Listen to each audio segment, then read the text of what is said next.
month has passed. Walang nagbago, ganoon pa rin. Ang takbo ng buhay ni Adam. Patuloy pa rin ang paghahanap nito sa asawa. Pero hindi talaga nito mahanap ang asawa. Handa na siya sumuko. Dahil napapagod itong hanapin ng taong kusa namang umalis sa kanyang tabi. This is my karma. Asan ka na ba, Anika? Sigaw ko. Habang umiinom ng alak, andito ako sa rooftop ng bahay namin ni Anika. Kanina pa ako inom ng inom. Hindi ko alam kung bakit. Pero mukhang ito lamang ang magiging karamay ko ngayon. I'm sorry for hurting you, Han. I'm sorry for not loving you in the first place. Please come back. I miss you so much. Hindi ko maiwasang hindi maluha. Bakit ang sakit? Kung kailan, wala na siya. Saka ko lamang ito nararanasan.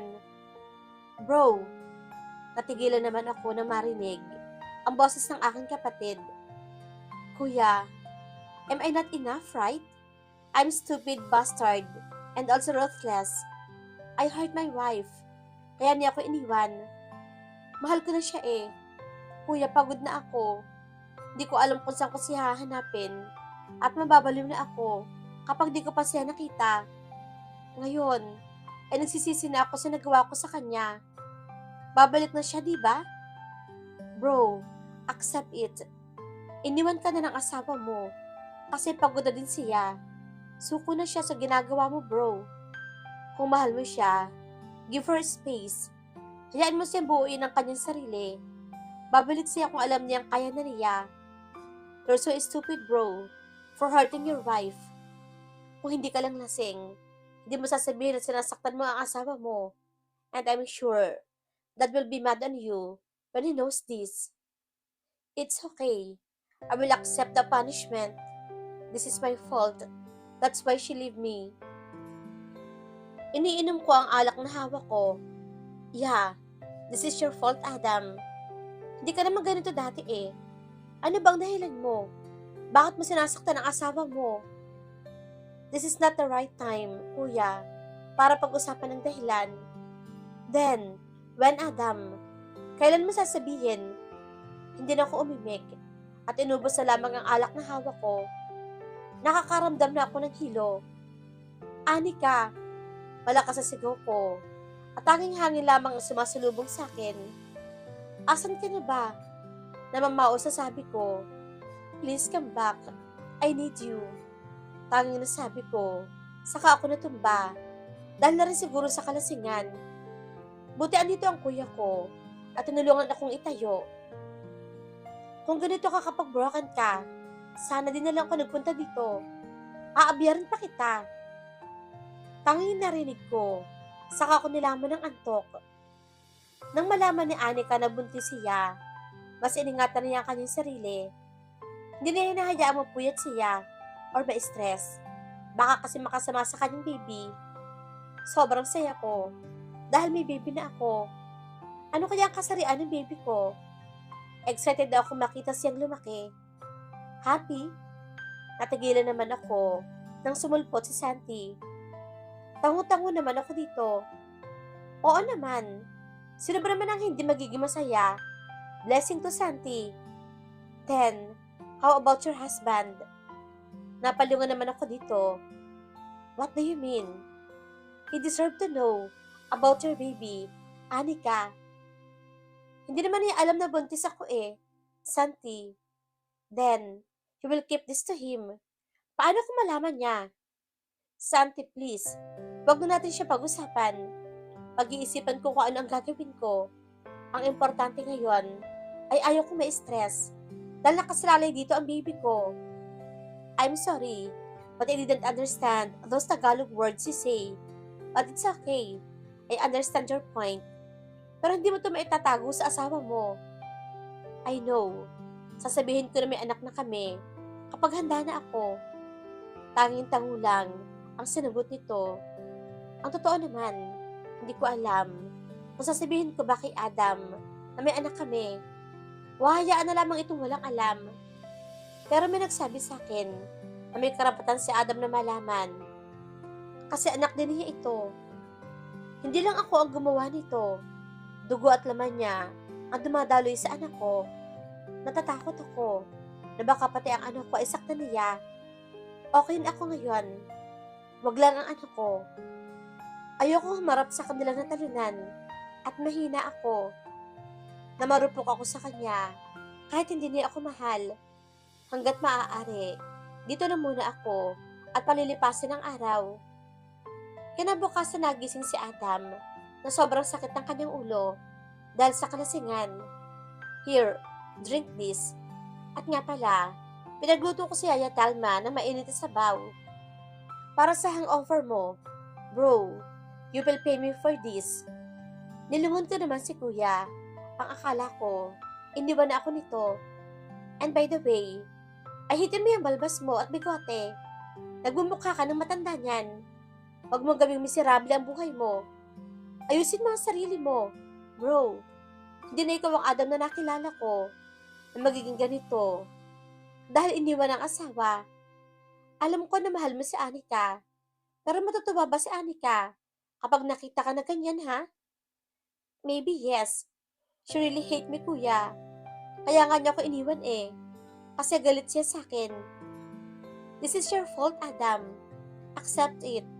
If you need to change yourself, then change it. If you love her, do this. Not for her. It's for you, bro. Bakit ko ba kailangan gawin ito? Dapat masaya ako. Kasi wala na sa akin si Anika. Hindi ko na ito masasaktan. At mas malayo na ito kay Daniel. Pero bakit ganoon? Hindi sumasang-ayon ang puso ko. Apektado ako kasi wala siya sa aking tabi. Hindi ko na alam kung anong gagawin ko. Kahit i-google ko ang oras ko sa trabaho, mukha pa rin na Anika ang nakikita ko. At kapag tumagal ito, mababaliw lang talaga ako. Nakatulala ako habang nakaupo sa office ko. Oo, pumasok ako ngayong araw, kahit wala sa aking sarili. Sir, may naghahanap po sa inyo at mukhang galit na galit po. Nilungon ko lamang ito at magsasalita sana ako nang pumasok si Ashton at mukhang galit nga. Lumapit ito sa akin at sinuntok ako. Pero mukhang wala yung epekto sa akin. Damn you, Adam. Bakit ang fiancé ko pa? May asawa ka na. Bakit pinatulan mo pa ang fiancé ko? How could you? Sigaw nito sa akin. Ashton, please, don't do this to me. Umiiyak na ang boses ni Miranda mula sa likod nito. Why me? Ako ba may kasalanan? Bakit hindi mo tanungin ang fiancé mo? Siya ang lumalapit sa akin. Kahit alam niyang may asawa na ako. Siya ang pilit na pumapasok sa buhay ko at ginugulo ang buhay ko. Kasalanan ko bang iba ang gusto ng fiancé mo, ha? At saka wala akong paki sa fiancé mo, Ashton. Kaya makakaalis sa kayo. What? Ganun-ganun lang iyon, ha, Adam? Why, Miranda? Ikaw ang kumukuha ng atensyon ko. Hindi ko na kasalanan.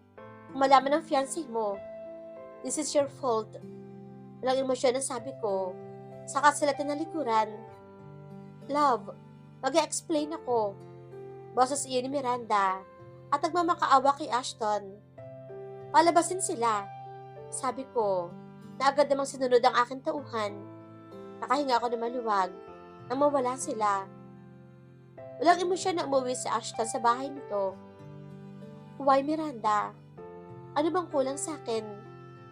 Kanina pa nagalandas ang luha sa aking mata. Bakit ganoon? Kahit alam ko naman na hindi talaga ako ang gusto ni Miranda. Bakit nasasaktan ako ngayon? Bakit parang ang sakit? Mahal ko si Miranda. Love, sorry. Maniwala ka sa akin. Mahal kita, Ashton. Hindi ko intensyon na saktan ka. Please. Kung mahal mo ako, di mo ako lulukohin, Miranda. Why? Sana sinabi mo na lang na di mo ko kayang pakisamahan or mahalin. Sana, hindi ganito kasakit. Kung hindi ko pa makikita ang mga larawan na pinakuha ko, hindi ka aamin sa akin. Matagal na kitang pinamamanmanan. Lahat ng mga larawan na natatanggap ko, magkasama kayo ni Adam. Bakit, Miranda? Hindi pa ba ako sapat sa'yo? Kulang pa ba ako? Tell me, ano bang kulang sa akin? Hindi ko maiwasang hindi ito taasan ng boses. Maniniwala ka ba kapag sinabi kong plano ang lahat ng ito? Anong plano ha? Isa na naman ba ito sa kasinungalingan mo? Plano ang lahat ng ito, Ashton. Plano ng tito ko na akitin si Adam. Nasirain sila ni Anika. Pero ang pagpapakasal ko sa'yo ay hindi kasama sa plano ng aking tito. Ashton, kung di ka maniniwala sa akin, sige. Pero paniwalaan mo naman na mahal kita at handa akong iwan ang lahat ng nagawa ko para sa'yo at magpakalayo-layo kasama ka. Liv, ayoko makita ka. Ayoko marinig ang iyong mga kasinungalingan na sasabihin sa akin. Minahal kita. Pero sobra naman ata ito, Miranda. Ikakasal na tayo. Pero niloloko mo pa rin ako. Totoo ako. Pero bakit gano'n ang sakit, Miranda? Sobrang sakit. Malis ka muna, please. Hayaan mo muna ako mapag-isa. Wala itong nagawa kundi ang iwan ako. Nagsisigaw ako. At lahat ng gamit na makita ko, pinaghagis ko. Walang humpay ang luha na lumalabas sa mata ni Miranda na makaalis ito sa bahay ni Ashton. Ayaw na sa akin ni Ashton. Hindi ko alam kung mapapatawad pa ba ako nito. Bakit ba kasi ganito ang buhay na meron ako? Ang gulo. Kung wala lamang sa hospital ang nanay ko, hindi ako magkakandakuba, magpapakahirap na pasukin ang trabaho na meron ako sa akin tito. At siguro, oras na para umatras ako dito. Dapat di ako nasasaktan pero wala Mahal ko si Ashton. Mahal na mahal. Na dapat hindi ko maramdaman. Kasi masasaktan ko siya. Pero gumawa na ako ng desisyon na ako mismo ang makikinabang. Mas mabang hiligin na maging masaya ako. Gusto kong maging masaya kasama si Ashton. Pero wala na itong tiwala sa akin. Kasi nasira ko na. Bakit kasi ang gaga kong babae at pumasok ako sa trabahong ganito? Bakit ka umiiyak? Natigilan naman ako na makita si tito. Napubing lang ako tito. Naalala ko kasi ang nanay ko na hanggang ngayon ay wala pa ring malay. Pagpatuloy mo lamang ang ginagawa mo at mas mapapabilis ang paggaling ng nanay mo. Tito, paano kung umalis na ako sa ginagawa ko? Natigilan naman ako nang sampalin ako nito. Hindi ka aalis dahil kailangan kita hanggat nasa ospital ang nanay mo at ako ang gumagastos sa mga bayarin ninyo. Mananatili ka dito at gagawin mo ang mga pinagagawa ko sa'yo. Tito, paano naman ako? Kailangan ko din pong malagay sa tahimik. Pumayag ka sa trabahong ito at ngayon, aalis ka. Baka nakakalimutan mo, Miranda, wala ka na nagagastos ko sa nanay mo at kulang pa yung sinasahod mo sa pinapagawa ko dahil puro palpak ka. Tito, hindi ko na kasi kaya ito. Kahit anong trabaho gagawin ko, papagamot lamang ang aking nanay. Ayoko na sumali dito, tito. Napapagod na ako. Isa pang malakas sa sampal, ang nakuha ko. Estupida, hindi ka aalis dito. Hanggat hindi natatapos ang plano ko, pati na rin ang paghihiganti ko sa mga archer. Para saan magpaghihiganti, tito? Pera lamang ba ang mahalaga sa inyo? Paano ang anak ninyo? Wala na kayong asawa. Paano na si Cindy, tito? Iniwan niyo sa Amerika siya, kasama ang mga katulong ninyo. At sigurado ako, wala itong alam sa ginagawa ninyo. At sigurado rin ako, oras na malaman niya ito, baka itakmal niya kayo bilang ama. Masayang kumangkain sina Anika ng umagahan na magsalita ang kanyang tita. Nga pala, Anika, nilungon ko naman ito. Alam ba na magulang mo na nandito ka? Natigilan naman ako nang bumaling dito. Tita, kasi hindi na ako nakapagpaalam sa kanila. Pero natawagan ko sila na nandito ako. Maigi naman at alam nila, baka kasi hanapin ka. Tita, kapag hinanap nila ako, please po, wag niyo munang sabihin na nandito ako. Baka kasi pauwiin nila ako. Bakit naman? Di ba alam naman nila na nandito ka? If tumawag po sila, baka kasi pauwiin nila ako. Gusto ko pa po mag-stay dito. Pero, kapag sila na ang pumunta dito, Hindi na kita mapagtatakpan. Thank you, tita. Tumango naman ito. Saka nagpatuloy kami sa pagkain. Nakahinga naman ako ng maluwag. Hanggang sa matapos kaming kumain. You want to go somewhere? Tanong sa akin ni Santi. Nang lumabas na kami mula sa bahay para magpahangin. Hindi. Dito na lang ako. At baka mapagod ako. Maganda naman ang tanawin dito. At sariwa ang hangin. Okay na ako dito. I have something to ask. Nakapikit ako. At sinalubong ang sariwang hangin. Ask me then. Sabi ko dito. At nanatiling nakapikit. You didn't even miss your husband. Dahil sa tanong nito, napamulat ako ng mata. Hindi ko nga ba namimiss si Adam? Bakit sa tuwing maalaala ko ang lahat ng naranasan ko mula sa kanya? Bumabalik ang sakit na dapat ay kaya ko nang pigilan ngayon. Talaga bang hindi pa ako nakaka-move on sa kanya? Baka mahirapan ako. Sorry for my question. We are here to move on. At dapat, di na natin sila iniisip. Ikaw, di mo ba namimiss ang ex mo? Sometimes, I love her. But I don't know if she miss me too. She's happy with another man. Doon ko ito nilingon. Pero malayo ang paningin nito. At kitang-kita sa mga mata nito ang matinding lungkot. Hindi ko alam kung bakit. Niyakap ko ito. Nararamdaman ko ang kanyang nararamdaman. Okay lang yan. Ganun talaga kapag mahal natin ang isang tao. Mahirap kalimutan. Makakaya natin to, Santi. Tumango ito. Saka tumugan sa yakap ko.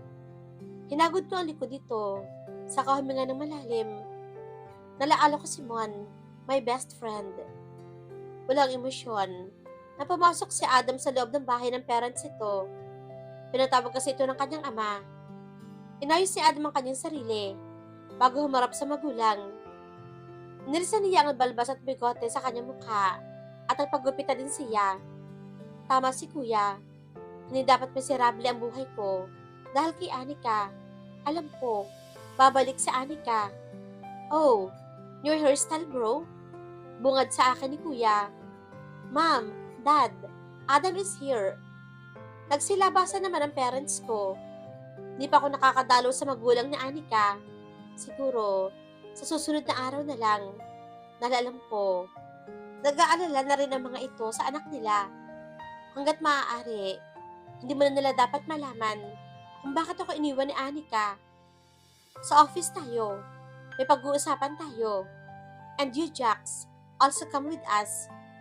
Tumango naman ako sa sinabi ni Daddy. Siyempre, hindi kasama si Mami. Alam nito, na kapag si Dad ang nagpatawag sa office nito, hindi kasama si Mami. Nang makarating kami sa office si Dad, naupo kami ni Kuya.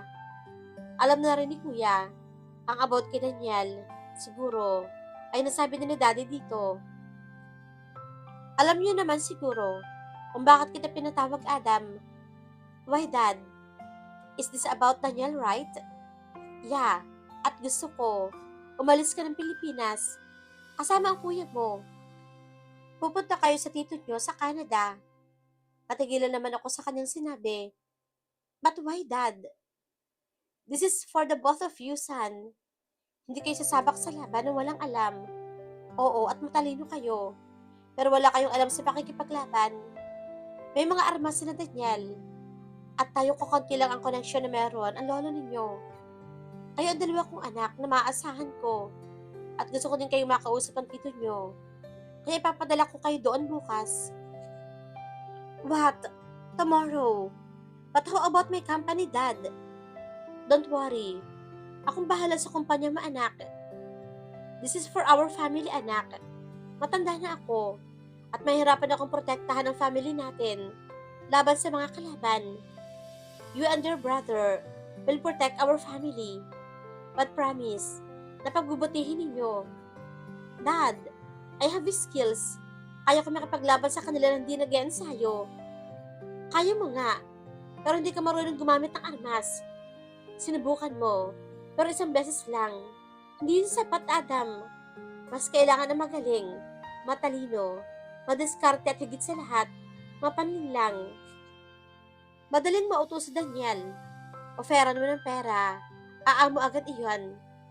Pero hindi tayo magbibigay ng pera sa kanya. Dahil siya tumaksel sa organization na meron ang lolo ninyo. Hindi natin masasabi kung si Daniel lang ba ang makakalaban natin o meron pa nagalit sa lolo ninyo. Madaming mga negosyante ang galit sa inyong lolo dahil sa inggit. Kaya inaasahan ko kayo, Adam. This is for the protection of our family. Let's accept this, bro. At sigurado ako, sa pagbabalik natin, andito na ang asawa mo. Dahil sa sinabi ni Kuya, sumang-ayon na ako dito.